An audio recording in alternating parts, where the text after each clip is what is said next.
Hi there, everybody. So today I'm hoping to watch, react, and theorize on the new Marvel's Avengers Infinity Wars trailer. As you can see, I'm in my America Chavez, aka Miss America cosplay, to really just put a note on the event. And let's get into this. Full screen.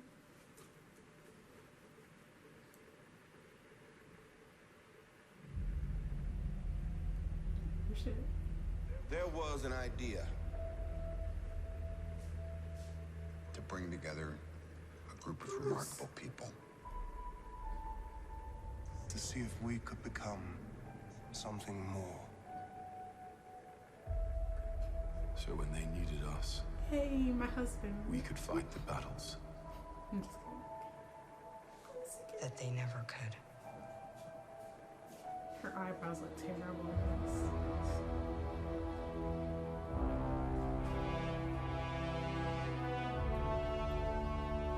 That logo.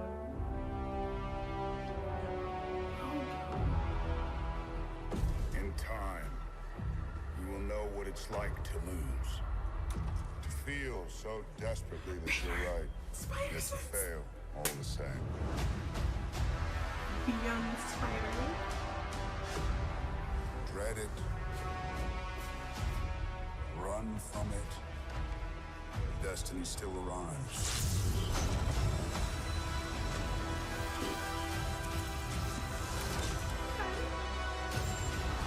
Okay, that's Iron Spidey. Let's go. Engage all defenses. And get this man a shield.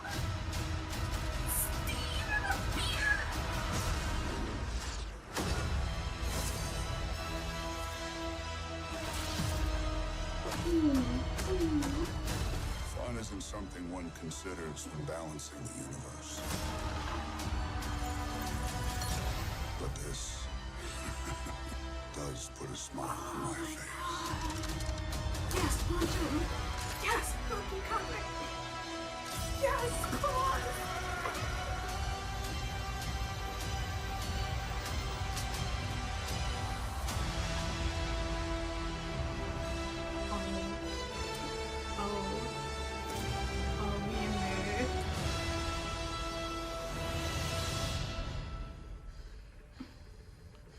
Who the hell are you guys?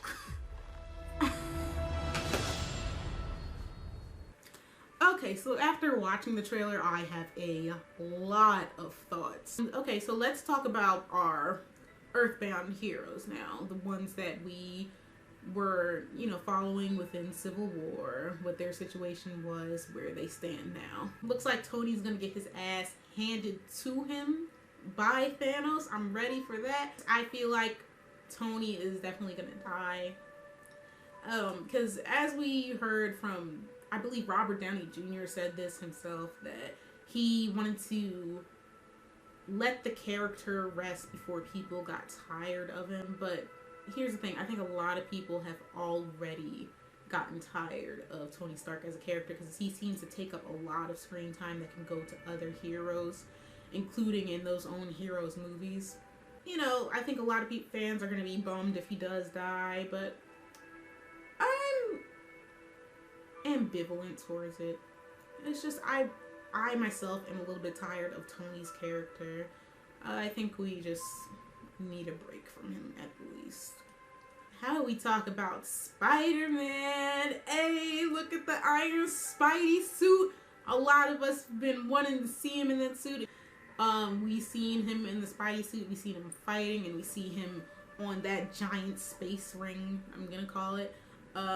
We also see that they're going to do even more subtleties with his Spidey sense. I think a lot of people had a problem with him not really having or using his Spidey sense in Homecoming, but I think they went for a more subtle route in how he used it.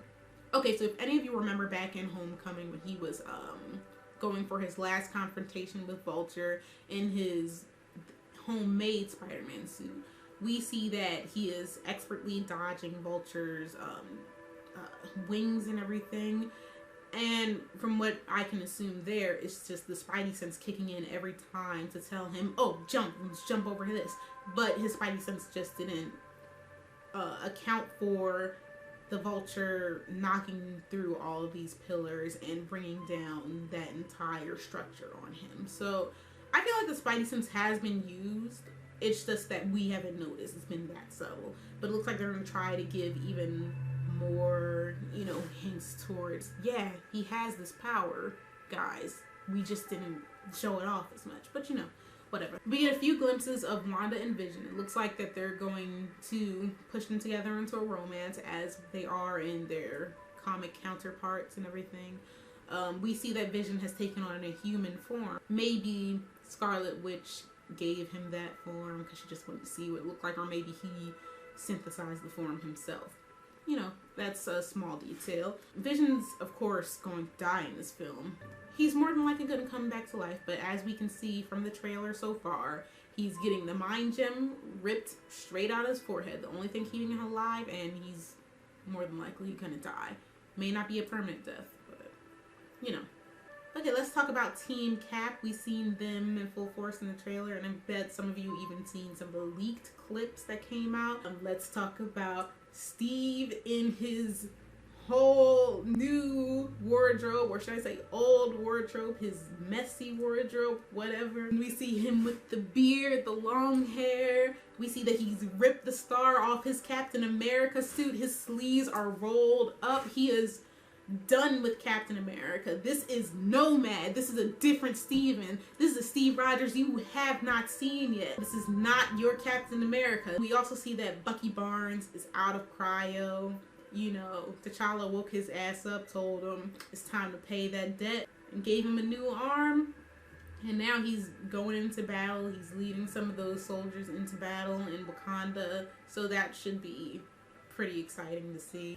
I believe we already got photos and concept art of some of the team that's going to be working with Thanos, who they're going to fight. And I realized in one of those clips that were leaked, Sam was definitely fighting one of those aliens who's working side by side Thanos, so that should be interesting. And we also see him in the Wakanda charge scene coming down from the sky, shooting at all these aliens that are coming forth. It's pretty awesome. We've also got Natasha looking like 2011 era Thor with those dyed eyebrows. Oh my god. I feel like that's a call back to Yelena Belova, another Black Widow who is in the comics. Anyways, we know that she's taken on this appearance because, they have to keep on the down low. They broke the Accords. You have to stay hidden and everything.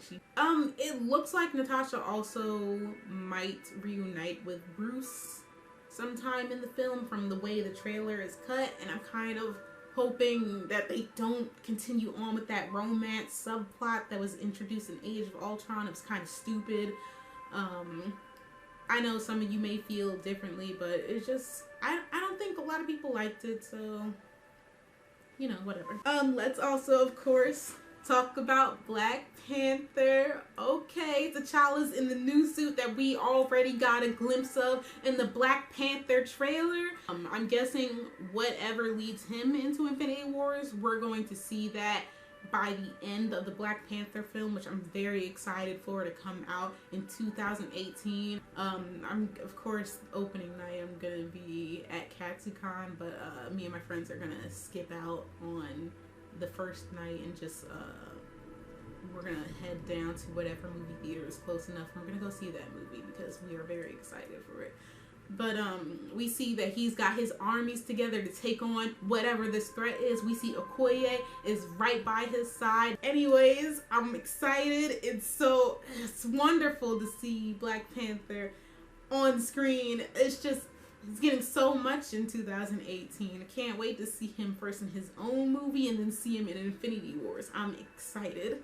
I forgot to mention Rhodey in this. Rhodey's there. He's just there for a couple seconds though at the very end of the trailer. He's charging in with Team Cap, Hulk, Black Panther, and the whole army towards whichever enemy they're going up against. And, he's there for a couple seconds, but I believe he's going to have a pretty significant role in the film. I also want to talk about the Thor Ragnarok team, because spoilers if you haven't seen the film, we see at the very end, in fact at the mid-credit scene, they're still going through space in this ship that all the Asgardians are on now, and then we see Thanos' ship come out of seemingly nowhere, and what we can glean from that is that they get decimated. If any of you caught the leaked trailer from San Diego Comic-Con, there was a scene at the very beginning of that trailer where we see Thor floating through space. He looks like he's near frozen to death before he splats into the Guardians of the Galaxy's spaceship, and you know, they bring him on board and revive him. And again, at the end of this trailer, just as it was in the beginning scene of that trailer from San Diego Comic-Con, he asks, "Who are you people?" So we know where Thor is going to be. Then we have Loki, who it looks like he has gained possession of the Tesseract once more. Because, again, if you watch Thor Ragnarok, from what we can glean from that movie, he more than likely used that to escape Asgard that was currently being destroyed. And that was his only gateway out of there. So, of course, we can speculate that he was in possession of this since the end of Ragnarok. But now it looks like he's presenting it to someone, and we can only guess that he might be presenting it to Thanos. Honestly, I think it's a bait and switch. Like, he's gonna act like he's presenting the stone to Thanos within, "Oh, look at that, not actually gonna give this shit to you," but then I feel like he's gonna die immediately after, because he was working with Thanos in the first Avengers film. You know, the threat of death was looming over his head if he didn't comply with his will, if he didn't get what was supposed to be given to Thanos. You know, and Thanos is the one who gave him the scepter with the mind gem. So now it looks like we're going to see whatever their whole ordeal was is going to come to a head, and either Loki's going to die or it's going to be another fake death. So we'll see when that comes about. There's no Valkyrie or Heimdall in this trailer so far, but we know that Valkyrie is going to be in Infinity Wars. We see in the Vanity Fair shots, but I don't think Heimdall is going to be in there. But you know, I feel like Heimdall is going to continue to escort the rest of the Asgardians to wherever, to safe haven, wherever. On to Hulk or Bruce, as we seen that he was still with Thor at the end of Ragnarok. He is now back to Bruce Banner, and it looks like he has crashed into Stephen Strange's house. And we see that he's going to be mostly hanging out with Tony Strange, Strange's assistant, throughout the next film, from what it looks like. And we also see that he's going to be charging in that attack in Wakanda, which was shown at the end of the trailer. Something else that I noticed that I didn't bring up before is that the Hulkbuster armor is shown in the trailer, but it may not be Tony inside of it. In fact, it may be Bruce, as we seen in Ragnarok that Bruce was Hulk for about 2 years, and when he finally changed back, he was a little bit afraid to Hulk out once more because he wasn't sure if he would be able to change back. But I'm going to assume that he is forced to transform into Hulk sometime during the battle, since we do see Hulk in one of the final charges in this trailer. So we'll see what happens with that. Let's also talk about the Guardians of the Galaxy who were in this trailer, who, you know, they picked up Thor, as I said, in both the SDCC trailer and in this trailer. They saved him from this. But there's also been some leaked clips of them where they're in Tanelvir, the collector's shop. It's all ruined and everything in there. The Guardians are walking through, they're trying to be quiet and everything, but we hear in the background either the collector or Howard the Duck. It's one of them. I know I heard some quacking in there. It's one of them being interrogated by Thanos, if I'm correct. And I believe he's interrogating them over, of course, one of the Infinity Gems, because Tanelvir has had a couple gems in his shop so far. He had the Power Gem, he had the Aether, who he got it from Sif and Volstagg at the end of Thor 2. So, you know, something's gonna go down in that shop, and we see that Drax is about to go up against him. Now, Drax, that is a very stupid move. Please, you were gonna get yourself killed. But that's gonna be it's going to be an interesting confrontation, I believe. All in all, there definitely going to be a few deaths in this movie. I'm definitely feeling like Loki's going to die. I feel like, again, Vision is going to die, but not permanently.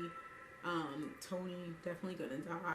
But also, let's talk about how we have a few people who are missing from the trailer.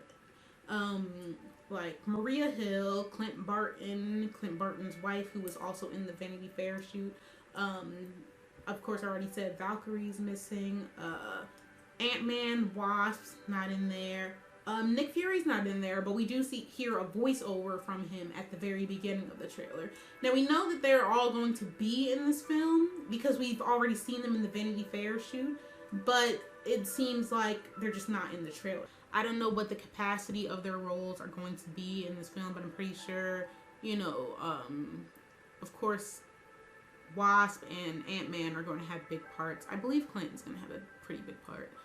I think Valkyrie's going to have maybe a minor role, but I feel like she's still going to be pretty important when it comes to Thor, at least in this film. Also, let's talk about those who we haven't seen in the photo shoots, but we know are going to show up at some point in this film or in the film that comes after, which is in 2019, I believe it's coming out. So let's talk about Adam Warlock and Captain Marvel.